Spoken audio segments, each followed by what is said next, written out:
Nagsimula ang lahat sa mabuting estudyante na kung saan sa pilitan niyang kinukuha ang kursong nais ng kanyang mga magulang na mag-eepekto sa kanyang mga pag-uugali at pagkikilos.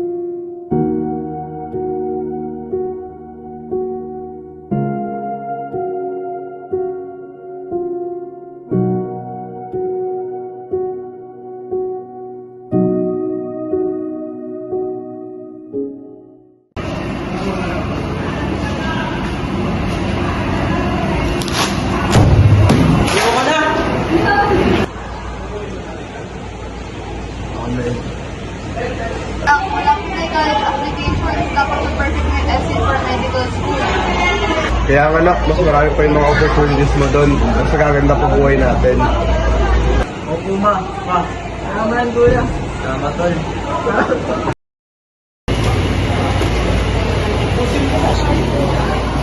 Tol! Pagbubutos sa tingnan mo. Ano, tol. Pagbutos ka na rin para matching tayo. Ako pa, tol.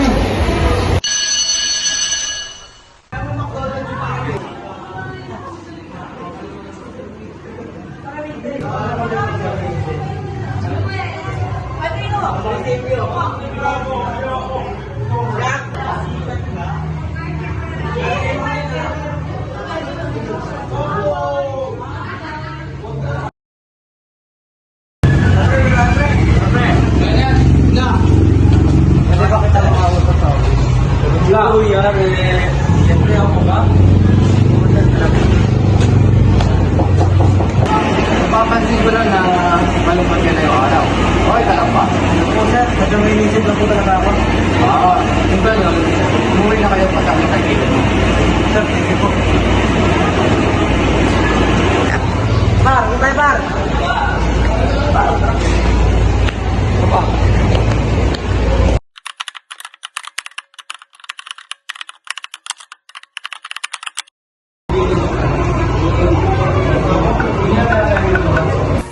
Ang hirap naman na ito. Bahala na nga. Mag-cheat na lang ako. Kasi naman wala akong masagot dito sa exam.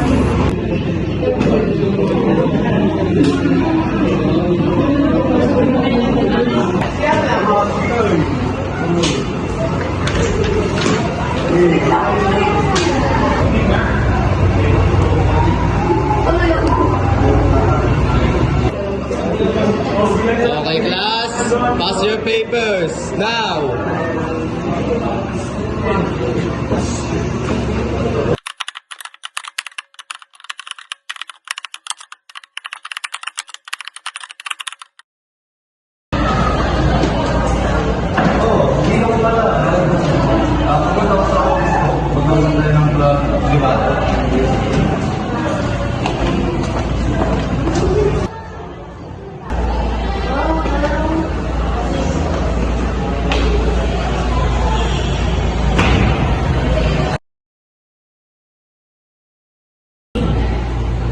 So, ma'am, ito po yung sinasabi ko mga estudyante na natin ko. Lahat po ng exam, na-exam na po. Ayun nga yung mga balik-balita ko sa mga teachers. And that's good. I really think you can make it to the medical school and you keep working hard. Sir, ma'am, paamin na po ako. Nag-check po ako sa periodical exam. Ha? Sa lahat ba ng subjects? Hindi po. Sangat lang po. At bakit mo naman nagawa yun? Pressure na po kasi bakit hindi ko mabot expectation ko. Kung ganun nga talaga ang nangyari, kailangan ko makausap yung mga magulang ko at baka kayo paamin. Sir, ma'am, mag-exam na lang po ulit ako. Huwag niyo naman sasabihin sa mga magulang ko yung nangyari. Baka po kasi ano gawin nila sa akin eh. Sige, tumayo ka na dyan. Okay, I'll give you another chance. Basta, siguraduhin mo lang hindi na maulit to, ha? Ma'am, salamat po sa second class na binigay mo sa akin. Basta, hindi na lahat mauulit ito, ha? Opo ma'am, di na ulit ako dito.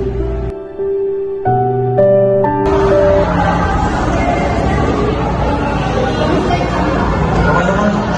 Paano naman ako? Kailangan ako. Okay, kung nakalis ka na naman, hindi ka na nag-aaral. Di ba gusto mo ako? Kailangan mo sa mga pagkakaral.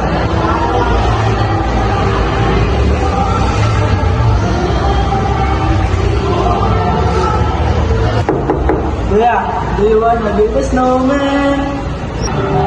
Bunga nga! Baka magulo!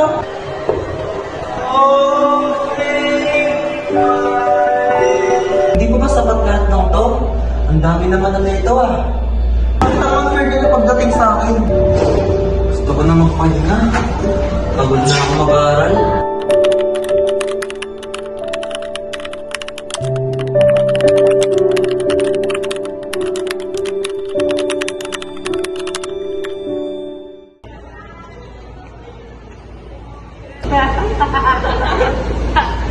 Uy, si Sean! Uy, ikaw pala? Uy, paano ka ako namin ito na? Saan ka? Alam ko mag-dito ka na. Problema kasi ito eh. Ano ba dito ka dun? Please, please. Ano bang klaseng problema yan? Sabi ka na sa akin, para sa mga nito. Walang presyo na kasi sa ito eh. Ganun, pero kung hindi ka kayo presyo, doon mo lang kaya mo. Tol, ikaw nga pala tayo. Saan dito? Ano sa akin tayo? Okay lang ito, kasi may kami. Okay, Tol. Okay lang. Okay lang, Tol. Tara, kain na lang. Tara!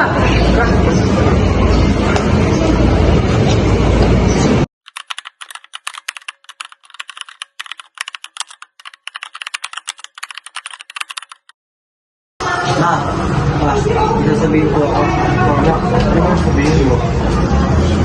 Pero please ma, kayo magagalit sa sasabihin ko. Hindi ko talaga makikita na eh. Wait, kaya ano sa paliwanag? Ma, pakinggan niyo naman yung side ko. Kahit ngayon lang. Napapagod na ako mag-aral, ma. Sa totoo niyan, hindi doktor yung gusto kong kunin eh. Simulan mo na yung pagdodoktor mo ba't mo pa ititigil? Paano yung kinabukasan mo? Eh ano na, titigil ka na sa pag-aaral mo? Opo pa, parang gano'n na nga po.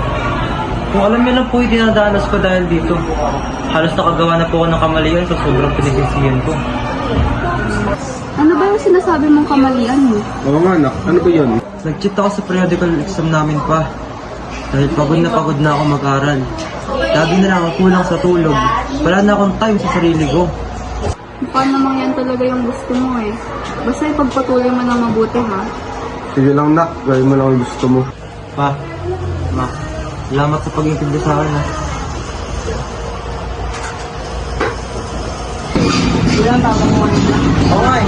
Hindi ba sabi nyo kay bakit mo talaga yung sinil sa kanila? Pasensya ka na. Hindi ko alam na gano'n pa rin yung kaya. Okay na ito. Tayo.